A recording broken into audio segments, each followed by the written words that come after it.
Help! Help, I need help! Please help me, someone's stealing my purse! Help! Help! Someone's stealing my purse! Shut up! Help! Help! All right.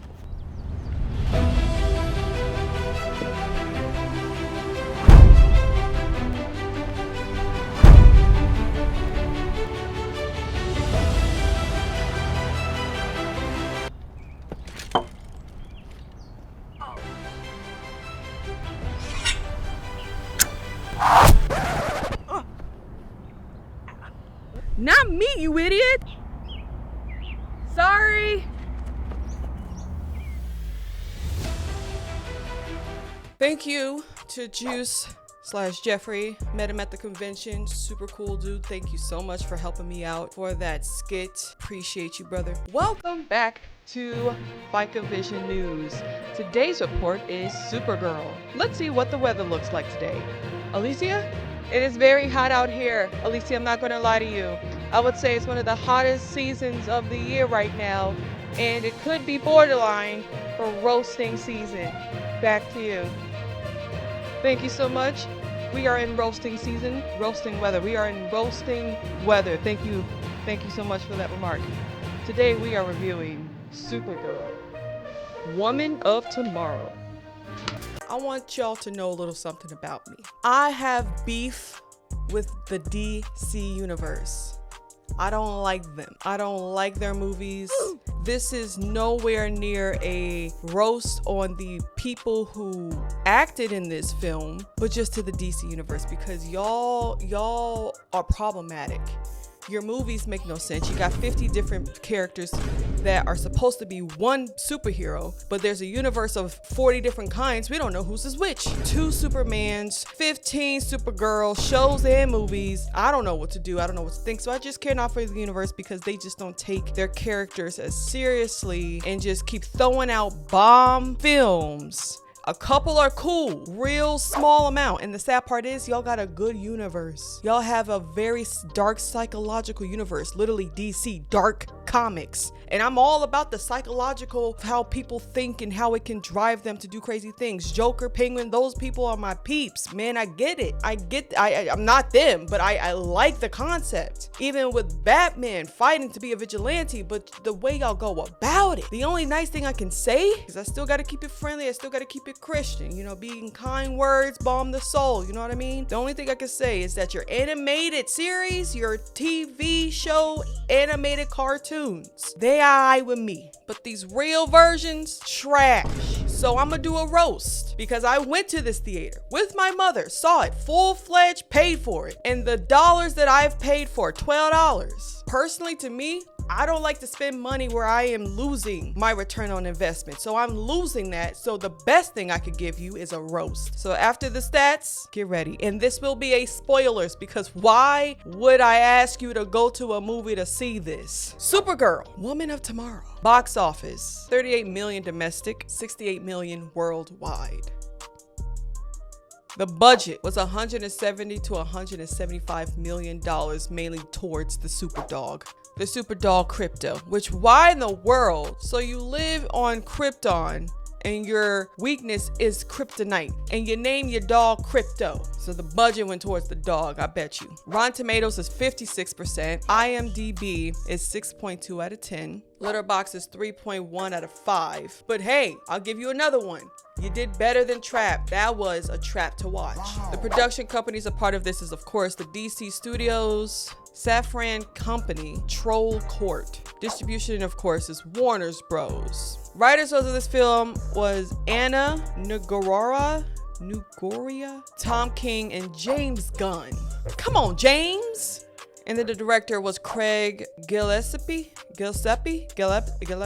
Again, apologies for the butcher. I can't pronounce words. Cinematographer was Rob Hardy, and the camera that he used, or at least what they used, is a Sony Cinalta Venice 2 Max, which I went to a film convention and I saw one in real life. It is pretty top tier cool. I'm actually getting a Sony camera this weekend, so of course. Actors a part of this, which I ain't gonna blame y'all for being a part of this. You chose this. You know the record. So that's your own fault. If you feel like you ain't getting paid, at least you can say, my agent fought for the most I can get out of this, especially if they're giving you just a contracted payment before. Millie Alcock.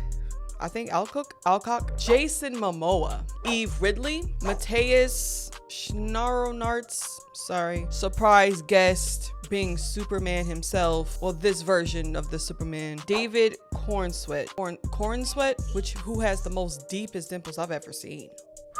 Before I get into it, I gotta roast you. This movie is basically a wannabe Guardians of the Galaxy. When I tell you, you basically got the inspiration, tried to run with it, guess what? It failed.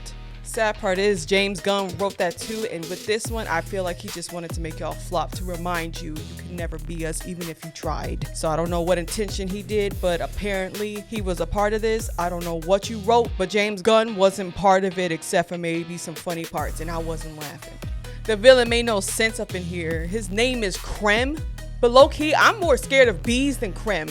This dude was a low-budgeted or attempt to be Ronin. You're not scary, bro. When you walk in the room, I'm not frightened. I'm just asking you to stop eating my snacks, because if you're hungry, you should be able to afford it. What are you stealing from these neighborhoods and these planets if you ain't even getting anything out of it, but you gotta eat people's food? If you hungry, just say that. Also, this wasn't even a superhero movie. This was a literal higher budgeted girls trip. It wasn't even a discovery, a redemption, none of that. It was a girls trip. Don't play with me. And if you confused on how to write a story where you have to have 3 writers, I think you need to go back to school or hire people who know how to write. And I don't know what they did to Jason Momoa's character within this, but Jason, one, you know better. You need to stop with these movies. Apparently you signed a contract at DC because you keep popping up in these movies, and it's sad, bruh. And you and this character, you look like you're auditioning for Kiss. Let it go.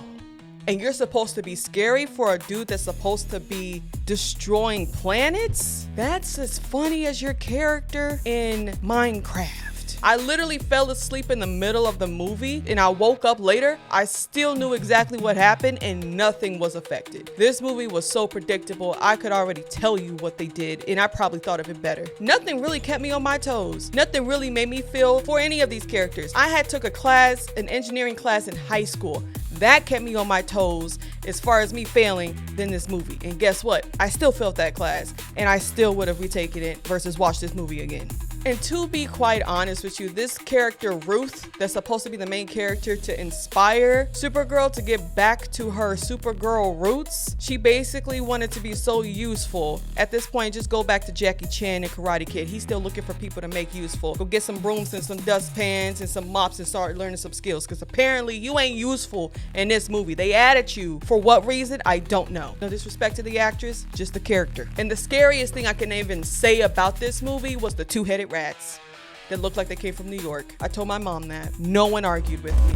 Which again, with these type of movies that are really bad, I personally need to read the description so I don't butcher what they were attempting to do and then give you a run through. When an unexpected and ruthless adversary strikes too close to home, Kara Zor-El, aka Supergirl, reluctantly joins forces with an unlikely companion on an epic and interstellar journey of vengeance and justice. Okay, girls, clock it. Because I'm done. I'm actually done. The roast was the overview, if you didn't know. Now I'm about to get into spoilers. This is the spoilers. Before I get into it, I just wanted to understand the superpowers of Supergirl and the dog Crypto, because I needed to understand why a lot of the actions and weaknesses that took place in this was so confusing. So for your and my edification, I'm going to tell you the powers, which will be very important to understand why I was confused, for both Supergirl and Crypto the Superdog. So Supergirl's powers is, I quote, virtually the same foundational powers as Superman. What does that mean? Glad you asked. And they even put in here, she is even regarded as one of the most powerful superheroes in the DC universe. They put that, and they put their foot on that, bro. She's supposed to have absorption of radiation from the Earth's yellow sun, which they played about how her weakness is the green sun. I don't know a green sun, I only know one sun, but apparently there's different suns in the DC universe. She even has super breath for both wind and freeze. She can blow you and freeze you like Frozo, and she can blow you away. I didn't even know she had that power because they didn't even explore that in this film. But the budget was 170 to 175 million. That's crazy. Flight, strength, speed, the norms. Reflex and vulnerability, meaning she is immune to attacks, high or very strong temperatures, and bullets and other things. Basically, she is shield. Nothing should be touching her that affects her, right? And of course, the vision, x-ray, heat vision, all that from the eyes. If that is her strength, and her weakness is like kryptonite or stuff like that, then what is Superdog's strength? Because if they're all from the same planet, Kryptonium, whatever it's called, and Crypto came from that same planet as Supergirl and Superman, what powers does the dog have? Glad you asked. Crypto the dog possesses virtually the same superhuman abilities as Superman and Supergirl under the Earth's yellow sun. And that includes fight, strength, and vulnerability, speed, sensory and vision abilities, same thing with x-rays, and he can hear fast, all that stuff. His senses is on point like a pregnant woman. And you telling me the thing that also stops him, if it isn't the same, is kryptonite. And apparently, I looked up the Superdog's weaknesses. It's kryptonite radiation, red sunlight, there's different colors of the sun that affects these heroes, and magic. I put a spell on you. Do you believe in magic? If you have two superhero characters with the exact same abilities and the exact same weaknesses, this film really doesn't make sense then. Just keep it in the back of your mind as I go over this film. Here's the disclaimer. If I am wrong, please correct me in the comments. I'm not a DC Universe nerd. I am a Marvel nerd. So if I get anything correct or if I don't understand the impact of these characters, put it in the comments. So we dive into a story where two parents are getting ready for a visitation from Krem. He wants to get some tools, I guess, for strengthening his army, his group, his people. Apparently the father in this family built weapons, tools, all that. Krem goes into this family's house. They're making deals. The first thing he asks is that pie? Donut. So he grabs the pie, he grabs the knife, he stabs the tin or whatever in the pie, which scares Ruth because Ruth is peeking in the hallway. She's peeking in the hallway, watching everything go down. She has a brother who's just jamming to his headphones in his own world. Deal is about to close and finalize. They trying to get this Krem guy out of there. He's the galaxy gangster. And as soon as he's about to finish grabbing the materials and stuff to go, Ruth watching the whole thing. The brother is basically disconnected of what's going on in the sense of urgency, which I'm not sure why he wasn't debriefed by his parents. And a stupid thing he does is that he sees Ruth, he sneaks in with his headphones because he can't hear nothing going on. He jumps to scare Ruth, and guess what? He got axed in the back by Krem. What proceeds to happen is Krem slices and dices the entire family, leaving Ruth alive, and he laughs and leaves. I'm not even sure if he took the pie or not. But one of my biggest issues is when it comes to these villains leaving people alive to relish in the suffering that they've inflicted on them. It makes no sense. You're going to get got. You gave them motive to further kill you. Understand this. According to the beginning portion, it showed or made it assume that Ruth's family is all in that house. That's her revenge story. So now we're cutting into Supergirl. So she's drinking, partying, raging, drinking, partying, raging, drinking, sleeping, raging, drinking, partying, drinking, raging, right? Supergirl goes on a fender bender because it's her 23rd birthday. So Supergirl has no sense of direction, no sense of groundedness. She has no purpose, and she's just basically wasting her days away. So Supergirl goes to another bender in a bar, and this is where she sees Ruth. Ruth comes up in here all gung-ho and upset of what she just witnessed, and she comes in with a very, very important sword. But according to Google, it is a sword that once belonged to the villain Krem after he sliced and diced Ruthie's father and family. he left the sword to his victim, to them. The comics is saying that it first belonged to Krem. The movie is saying it was a family heirloom. So she comes in saying, hey, anybody who want to help me fight Krem, you get this prized family heirloom that my father, who's a fantastic welder of weapons, and you get to keep it. Well, one of these gross looking aliens came up to her, snatched the sword, and was like, you're a girl. Why do I have to do anything for you? Took it, was on his way. Supergirl saw that. It was like, not on my watch. I don't allow that. And she went drunkenly and fought old dude. And she has blood come off, I think her forehead. So she basically wins the attack later on, grabs the sword, gives it back to the girl. The girl, Ruth, is like, oh my gosh, you're so awesome. Can you help me? Supergirl is like, ha ha ha, no. So she goes back home to her super doll Crypto. It isn't until Ruth comes to badger her to help her with the mission of revenge. When Supergirl still iterates no, they're on a trail walking away from Supergirl's home ship thing. But when they come back, they realize that Krem goes to Supergirl's ship. Crypto sees them, the dog, and goes to try to attack to protect him in Supergirl's home. Well, in the attempt to do so, he gets injected with a needle, poisonous dart that is very toxin, and paralyzed the dog. And then soon after they left, Supergirl tries to find a way to save the dog, and Dr. Alien was like, there's no save. The dog has 72 hours to live unless you find a cure yourself. So that is prompting Supergirl's motivation to find Krem, as well as making it easier for Ruth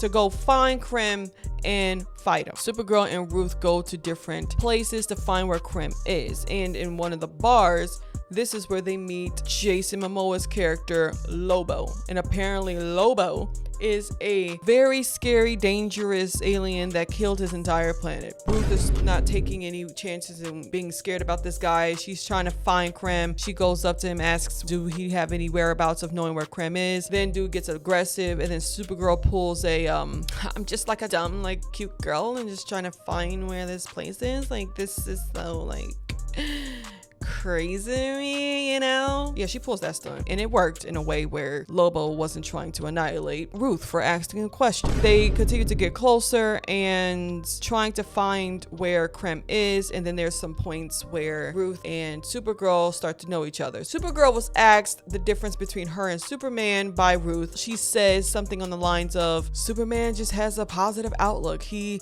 just sees the good in people. I see the real life. I see the real things going on. Ruth also asks about her planet, about, you know, how she and Superman escaped. They do go into flashbacks of Supergirl's life, so we have something to compare as to what Superman went through and what Supergirl goes through. And she said that Krypton was not destroyed quickly as Superman was tossed out into the world. It actually died over 8 years, over the course of 8 years. During that time, we see Supergirl's parents, and they over here just trying to keep everybody alive, warning people about what's going on. And during that time, the destruction of their planet, they still had some time. During the destruction of the planet was when Supergirl was born. Kara was born. But the thing is, she wasn't like hiding or scared or fearing for her life or dying. She's literally living la vida loca with her 2 parents alive. You know, they having fun. She found a dog during her ceremony type thing, and she chilling, relaxing. Now this is a story all about how my life got flipped, turned upside down. That's when they realized that the destruction is now getting worse, and that's when they ship her and her dog to Earth, and they had a separate language on Krypton. She doesn't know English, so she got shipped down in a cozy, cute little comfortable ship down to Earth, and that's when Kal-El, Superman, comes to help her and navigate how to live life on Earth. And this one made me mad. So you're telling me your life is so bad, worse than Superman?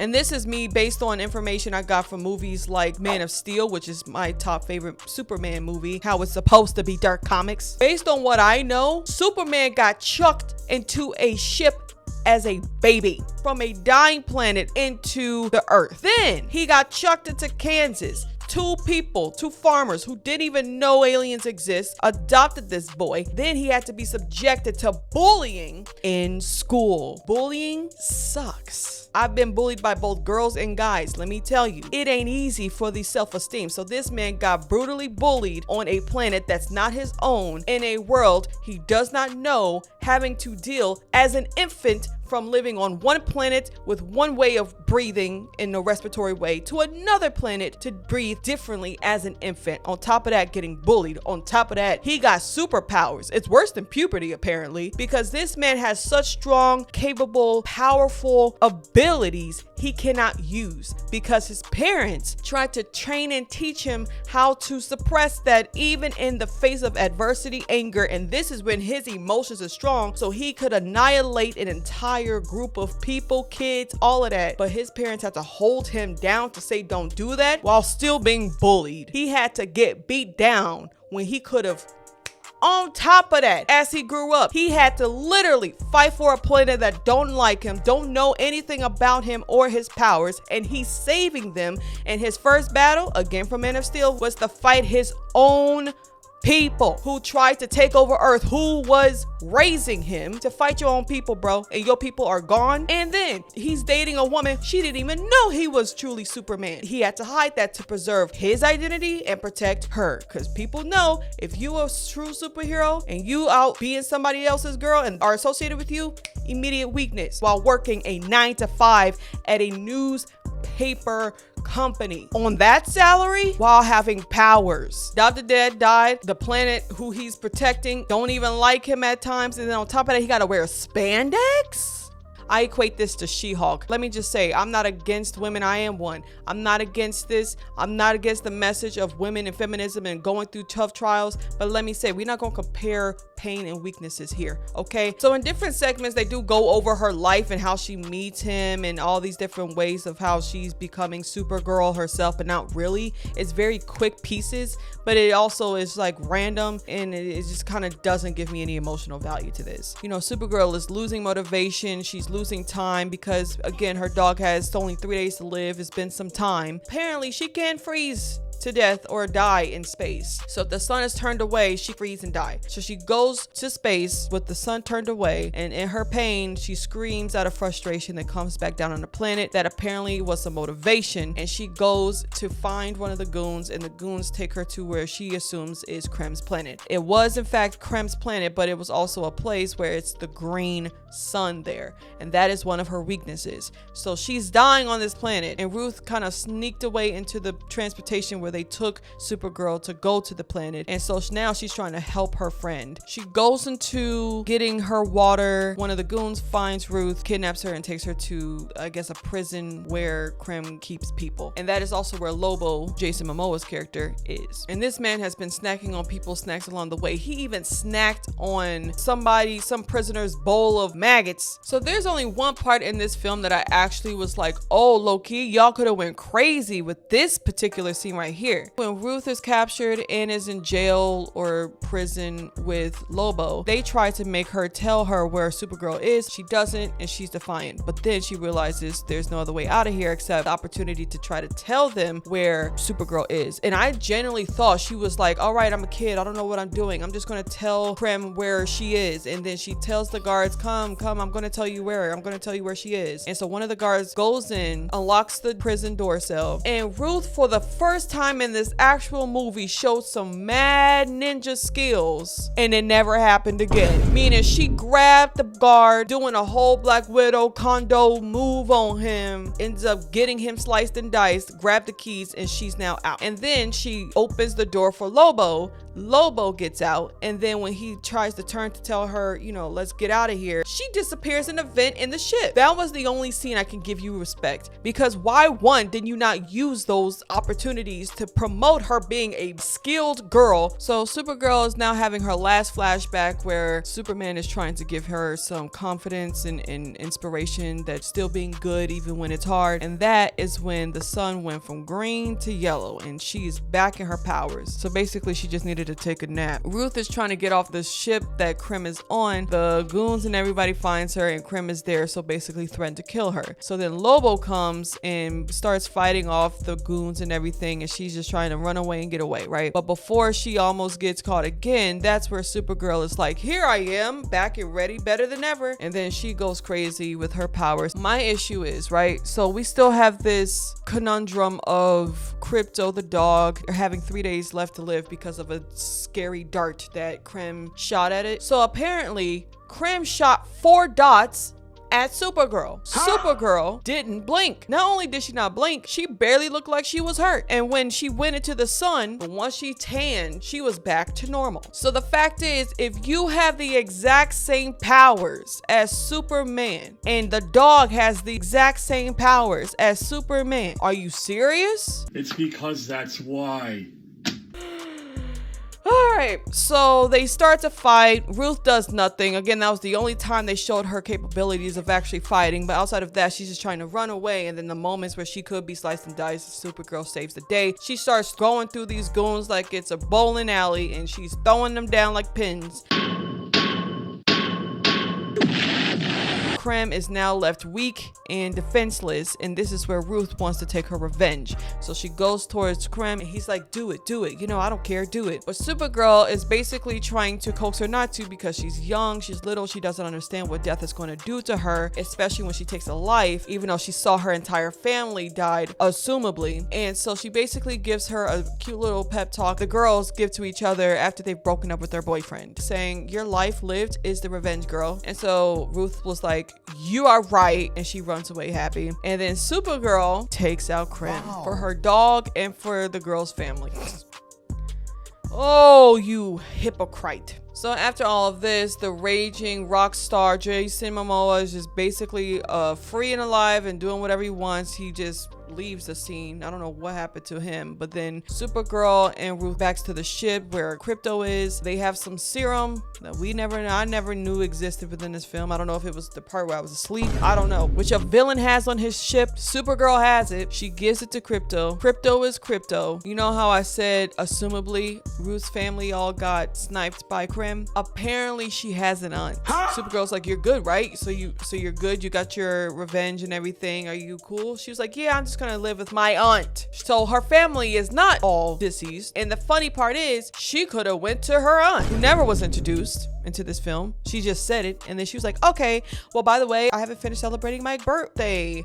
You want to tag along? And apparently she's done drinking now. So this entire trip helped her not drink. Supergirl goes to Earth, where she sees Superman, and then asks if she could stay here, and she feels like she's now home. And that's the end of the film. I'm not gonna hold you. The only thoughts I have is the fact that I could see a concept, but the concept just didn't land. For me, I felt like not only didn't the story make sense, it also took away from the powers that could be shown. The story could have been a lot stronger, because if you have a revenge story, the girl was not giving revenge. The girl was just giving annoying. If you're gonna have a strong, scary, actual villain, the villain should have been scarier and more serious. None of these characters were serious. Everything was too fast paced. You're throwing in moments. I had no connection to any of these characters. No connection to Supergirl and to Ruth. No connection to anybody. Not even the villains, which a very good villain, I feel like, would make you think, yeah, I can see how he turned to this life. This dude made no sense. Give us some ways, some room, some time to connect with these characters. Make us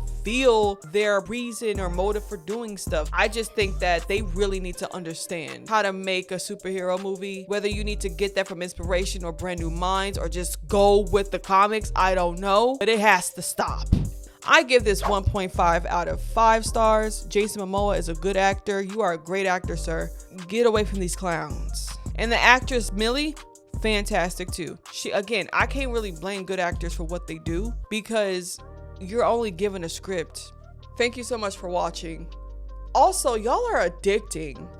Let me just mention something. Y'all kind words and sweet words. I can see why people keep... Y'all are like... I'm so like blushing. I was reading comments. Y'all are saying some sweet things. Shout out to y'all. The kind words just keep me going, but also I just appreciate you just watching this at all. But don't be trying to make me upload every day. My consistency with this is hilarious. I can upload when I can. So as long as y'all don't try to push for more stuff and okay with when I give you stuff, then we okay. Let your light shine bright for all to see, and I will see you, beautiful, gorgeous people, in the next video.